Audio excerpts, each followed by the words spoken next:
Tampok sa pambungad na eksena ang Los Angeles, kung saan ang mga tao ay makikitang tumatakbo dito at doon sa gulat upang iligtas ang kanilang buhay. Lumalabas na isang higanteng gagamba ang sumalakay sa lungsod at nagdulot ng kalituhan. Sa kabila ng ilang mga pagtatangka ng mga helicopter ng hukbo na supilin ang nilalang, napatunayang walang saysay ang mga ito. Ang eksena ay lumilipat sa flashback bago ang insidenteng ito. Ipinakilala kami sa pangunahing tauhan, Alex Matis, na kulang sa pera ngunit mabait na tagapaglipol na nagtatrabaho sa Los Angeles. Bilang bahagi ng kanyang trabaho, tinutulungan ni Alex ang isang matandang babae sa kanyang problema sa daga. Pagkatapos mahuli ang insekto, naghahanda siyang umalis kapag sinundan siya ng babae papunta sa kanyang sasakyan. Gaya ng dati, wala siyang pera na pambayad sa kanya, ngunit binigyan niya siya ng cake, nagpapahayag ng kanyang pasasalamat. Malugod itong tinanggap ni Alex, ngunit tila nababagabag siya sa nakikitang pagmamahal ng babae sa kanya. Ang kanilang pag-uusap ay biglang naputol ng isang gagamba na gumagapang sa balikat ni Alex, na kinikilala niyang isang makamandag. Hiniling niya sa matandang babae na manatiling kalmado dahil hindi ito masasaktan hanggat hindi ito nananakot. Gayunpaman, binaliwala ng babae ang kanyang itinuro at ipinagpatuloy ang paghampas nito gamit ang kanyang tsinelas. Bilang resulta, kinagat siya ng gagamba at napunta siya sa ospital. Habang ginagamot, sinubukan ni Alex na manligaw sa isang nurse ng ospital, ngunit mukhang hindi ito interesado sa kanya. Inaalagaan niya ang mga sugat nito, habang sabay na tinatanggihan ang medyo clutch na pagsulong nito. Sa ibang lugar sa morgue ng ospital, nagulat ang isang manggagawa sa paggalaw sa isa sa mga body bag sa gitna ng pagkutitap ng mga ilaw. Kinakabahan siyang lumapit sa bag sa sandaling yon, isang bagay na may mahahabang binti ang lumitaw mula sa likod at kumagat sa kanyang leeg. Sa isang estado ng gulat, ipaparinig ng manggagawa ang alarma sa sunog na nagdulot ng paglikas sa gusali. Di nagtagal, dinala siya sa reception kung saan pinagalitan siya ng manager ng magagalitin na ospital dahil sa paggawa ng false fire alarm. Gayunpaman, sigurado ang lalaki na inatake siya ng isang bagay na mas malaki kaysa sa gagamba. Si Alex, na naroroon din sa eksena, nagboluntaryong pangasiwaan ang sitwasyon na binanggit ang kanyang kadalubhasaan sa mga gagamba. Bilang kapalit nito, hinihiling niya sa manager na tustusan ang kanyang mga gastusin sa ospital. Agad na sumang-ayon ang huli at dinala si Alex sa morgue ng isang security guard na nagngangalang Jose. Pagpasok sa silid, natuklasan ni Alex ang bangkay kung saan nakatira ang gagamba. Pagkatapos ng kaunting pagsasaliksik, napansin niya ang isang bukas na buhangin at napag-alaman na ang gagamba ay tumakas dito. Pagkatapos ay nagpasya siyang pumasok sa vent at inabutan si Jose ng walkie-talkie para makipag-ugnayan. Pansamantala, isang task force ng militar ng US, sa pangunguna ni Major Braxton Tanner at Teniente Carly Brandt, ay nagpapakita sa ospital upang tasahin ang sitwasyon. Sinusubukan ng manager ng ospital na linawin na isa itong maling alarma sa sunog, ngunit mukhang alam ng Major ang pagsiklab ng gagamba. Sa pamamagitan ng kanilang pag-uusap, malinaw na tinutugis ng hukbo ang nilalang, na tinatawag nilang kontagyon. Sa ibang lugar sa silid ng ward ng ospital, nakita ng isang paralisadong pasyente ang parehong gagamba na lumalabas mula sa isang air vent. Unti-unti, umuusad ito sa ilalim ng kanyang kumot, patungo sa kanyang ulo. Sinusubukan ng hindi makakilos na lalaki na pindutin ang buton ng alarma, ngunit agad na inatake ng gagamba ang kanyang mukha, na nagresulta sa kanyang malupit na pagkamatay. Bumalik sa loob ng sistema ng bentilasyon, nakarating si Alex sa isang junction at nakipag-ugnayan kay Jose para sa gabay. Habang nagnanavigate, may napansin siyang dumaan na nag-udyok sa kanya na mag-imbestiga ng may higit na pag-iingat. Siya ay tumungo pasulong para lamang matisod sa isang sapot ng gagamba. Sinusubukan lang niyang walisin ito sa isang tabi, ngunit lumalabas na napakadikit nito, hindi katulad ng ibang mga sapot ng gagamba. Gamit ang dapat niyang kaalaman, bumunot siya ng lighter para sunugin ito, ngunit napakasusunog nito na halos masunog ang kanyang mga kamay. Samantala, nakatanggap si Major Braxton ng impormasyon tungkol sa biktima ng gagamba sa silid ng ward, nag-udyok sa kanya at sa isang forensic na doktor na mag-imbestiga. Sa pagsusuri, nalaman ng doktor na namatay ang lalaki, humigit kumulang 10 minuto ang nakalipas. Ipinagpalagay niya na ang gagamba ay napakatalino sa pagpili ng biktima nito. Inaangkin din niya na ang nilalang ay lumalaki ng husto at na ito ay lumaki ng 4 na beses. Ayon sa doktor, ito ay magiging 4 na beses muli kung patuloy itong manghuli at magpapakain sa ganitong paraan. Sa kabilang banda, nakarating si Alex sa basement ng ospital. Doon, nakita niya ang gagamba sa loob ng isang bote ng lata. Sa pagtatangkang akitin ito, gumulong siya ng 1 sentimos patungo dito. Laking gulat niya, isang malaking gagamba ang umatake sa pera at dinala ito palayo. Agad na inispray ni Alex ang asido patungo dito, ngunit napakabilis ng gagamba na nasa likod niya na ito. Ilang sandali bago ito makapaglunsad ng pag-atake sa kanya, dumating si Teniente Carly sa hagdanan at bumaril patungo sa nilalang. Tinatakot nito ang gagamba, dahilan para makatakas ito sa imburnal. Samantala, si Alex, na walang kamalay-malay tungkol sa kalubhaan ng sitwasyon, ay nagagalit sa kanya dahil sa pag-abala sa kanyang trabaho. Pagkatapos ay dinala siya ng tenyente sa major, na nagtanong sa kanya tungkol sa kung ano ang kanyang nasaksihan. Gayunpaman, ang masasabi lang niya ay ito ang pinakamalaking gagamba na nakatagpo niya sa kanyang buhay.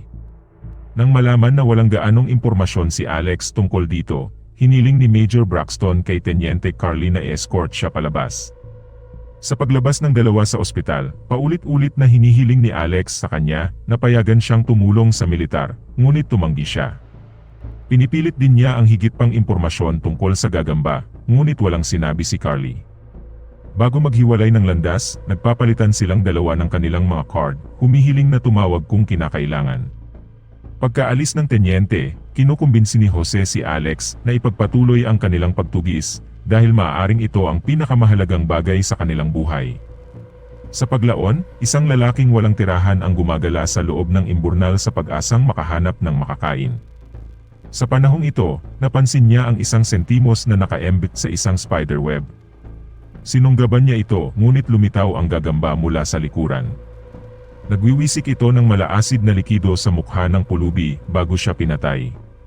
Ang eksena ay pumunta sa punong tanggapan ng militar kung saan sinusubaybayan ng major, tenyente, at doktor ang kanilang mga puwersa na nag-inspeksyon sa isang imburnal na humahantong sa LA River. Sa loob, natuklasan nila na ang gagamba ay nakakulong na ng 20 hanggang 30 tao sa isang web na nagpapahiwatig ng pag-unlad nito sa ikatlong yugto. Dumating din sina Alex at Jose sa lugar at bantayan ang militar mula sa kalayuan. Pagkatapos ay tinawagan ni Jose si Teniente Carly upang itanong kung nahuli ang gagamba o hindi. Nang malaman na libre pa rin ito, sinubukan ng dalawa na hulaan ang susunod na destinasyon nito. Sinabi ni Alex na ang gagamba ay mangangailangan ng pinagmumulan ng pagkain at puno. Nang marinig ito, nag-isip si Jose na maaaring nasa isang malapit na pampublikong parke ito, kaya't pumunta ang dalawa doon. Totoo sa kanilang palagay, ang gagamba, na ngayon ay lumaki ng husto, ay nasa pampublikong parke. Ngunit habang papunta sila, hinila sila ng isang pulis dahil sa sobrang bilis. Upang makarating sa parke sa tamang oras, sinuhulan ni Alex ang opisyal at itinaboy palayo. Samantala, inaatake ng gagamba ang isang matandang lalaki na nag-ehersisyo. Malapit na itong magpatayan sa pamamagitan ng pagpapabagsak sa sinumang dumaraan na lumilikha ng kaguluhan. Hindi nagtagal, dumating sina Alex at Jose sa parke at hinanap ang nilalang.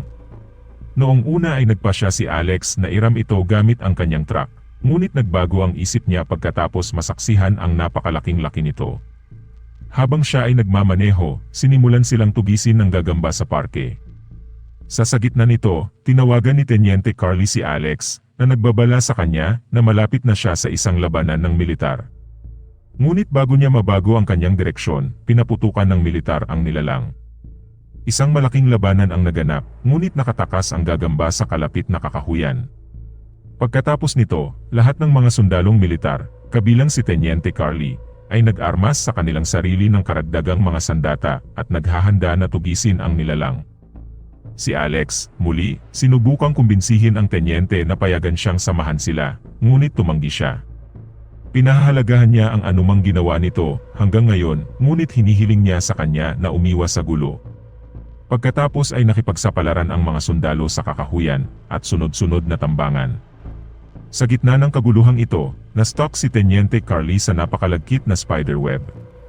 Ngunit bago ibinaling ng nilalang ang atensyon sa kanya, nagpakita si Alex at pinakawalan siya. Sa sandaling yon, lumitaw si Jose, armado ng baril, at nagsimulang barilin ang gagamba. Ang diversion na ito ay nagpapahintulot sa kanila na tumakas sa eksena. Gayunpaman, hindi nila kayang malampasan ang nilalang at bilang resulta, binalot nito ang tenyente gamit ang sapot nito at inaalis siya. Sa susunod na eksena, bumalik sina Alex at Jose sa headquarters ng militar at hilingin sa Major na iligtas si Carly, ngunit sumagot siya na huli na ang lahat para dito. Kasabay nito, ipinaalam ng forensic na doktor sa Major na ang nilalang ay pupunta sa ika-5 yugto. Nang marinig ito, humingi sina Alex at Jose ng mga sagot sa kung ano ang nangyayari. Sa wakas ay ibinunyag ni Major Braxton na nakadiskubre sila ng alien na DNA at umaasa na gamitin ito bilang growth hormone. Gayunpaman, ang pugad ng gagamba ay nakatago sa ilang pagsubok na prutas, kaya inilantad ang gagamba sa alien DNA, nagtitrigger ng mabilis na paglaki nito. Batay sa kanilang pag-aaral ng alien DNA, sinabi ng doktor na malapit nang magparami ang gagamba. Di nagtagal, nalaman nila na ang napakalaking gagamba ay patungo sa downtown LA. Nakukuha ng mga CCTV camera ang pagrampa nito sa mga kalye at mga tour na lumilikha ng kalituhan. Malapit na itong lumikha ng isang pugad sa tuktok ng US Bank Tower. Sa isang desperadong pagtatangka na patayin ang higanteng hayop, ipinagkaloob ng Major ang utos para sa airstrike. Ipinaalala ni Alex na libu-libong buhay ng mga tao ang online, ngunit sinasabi ng Major na kailangan niyang gawin ang hakbang na ito para iligtas ang milyon-milyong iba pa. Habang papalapit ang mga helicopter sa Bank Tower, napansin nilang buhay pa ang tenyente, at siya ay nakatali sa mga sapot sa tabi ng mga itlog ng gagamba. Nang makita ito, pinahintulutan sila ng Major, na ngayon ay naniniwala kina Alex at Jose, na magmadali para iligtas si Carly. Kasunod nito, kinuha ni Alex at kanyang kasamahan ang isang hanay ng mga armas at nagsimulang sa kanilang misyon.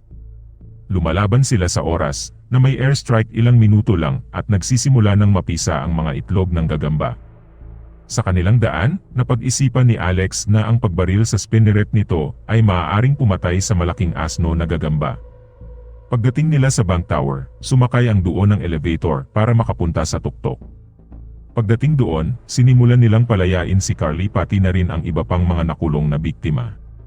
Pagkalipas ng ilang sandali, ilang mga anak ng gagamba ang lumabas mula sa kanilang mga itlog at naglunsad ng pag-atake sa kanila. Binaril nila ang ilan dito at nagawang makabalik sa elevator. Di nagtagal pagkatapos ng kanilang pag-alis, tinamaan ng airstrike ang inang gagamba na nagpatumba dito sa tour.